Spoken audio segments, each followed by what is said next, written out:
May nakapag-try na ba sa inyo mag-bowling? And no, hindi counted yung bowling sa time zone as in yung real life bowling.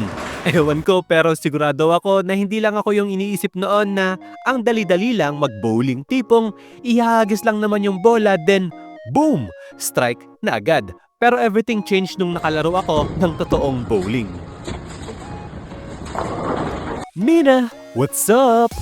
Bowling plus cute girls doing cute things. What could possibly go wrong sa dalawang bagay na yan, di ba? Ito yung anime na mas may enjoy nyo kung totally iba-blind watch nyo. Like, seryoso.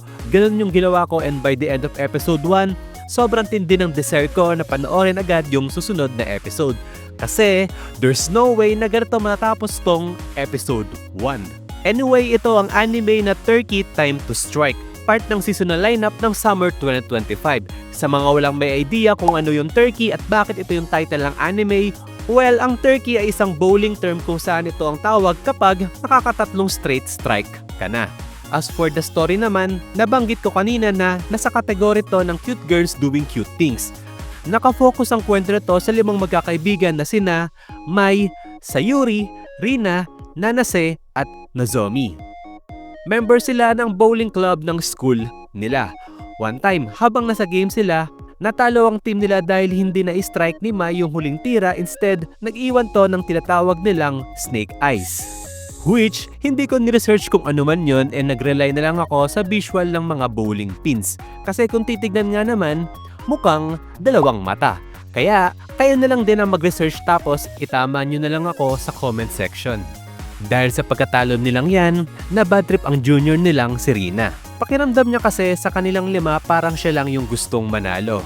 And it turns out parang ganun na nga. Isa-isain namin na mga katim niya na wala sa kanila talaga yung passionate about sa bowling. Kumbaga may mga kanya-kanya lang silang walang kwentang dahilan kung bakit sila sumali sa bowling club. So parang ganito, nasa isang 5-person thesis group kayo, then 3 sa kasama nyo is Pansit Canton, Monay at Kukasalo lang yung ambag. Then yung thesis group leader nyo is enabler, na walang issue sa kanya yon kasi as long nag-e-enjoy siya at fun sa kanya yung ginagawa nyo, okay lang. Tapos ikaw, todo effort ka kasi gusto mo magkaroon ng magandang grades. Gusto ko sana makisimpati kay Rina sa sitwasyon niya. Kaso kasi ang problema, isa ako doon sa mga monay lang ang naiko-contribute sa mga group activity. Anyway, dahil dyan, nag-quit si Rina sa bowling club nila. Ikinalungkot to ni Mai pero part na rin ata na kapag bumaba ng 5 ang isang club ay mapipilitan silang i-disband ang bowling club nila. Guilt trip malala.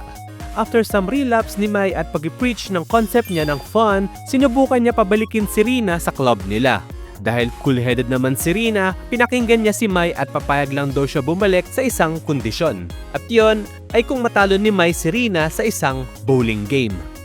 Bowling anime to anong ine-expect nyo sa isang bowling anime? Like bowling anime to.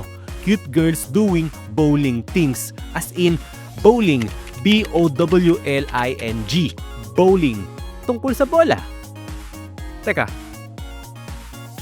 Ha? So that's it, Mina. Nag-enjoy ba kayo sa video? If oo, give me a thumbs up. Sinasabi ko sa inyo, ipi-play nyo agad yung episode 2 nitong anime na to. Pero kung hindi, i-comment nyo nga kung bakit. With that, well, yun lang.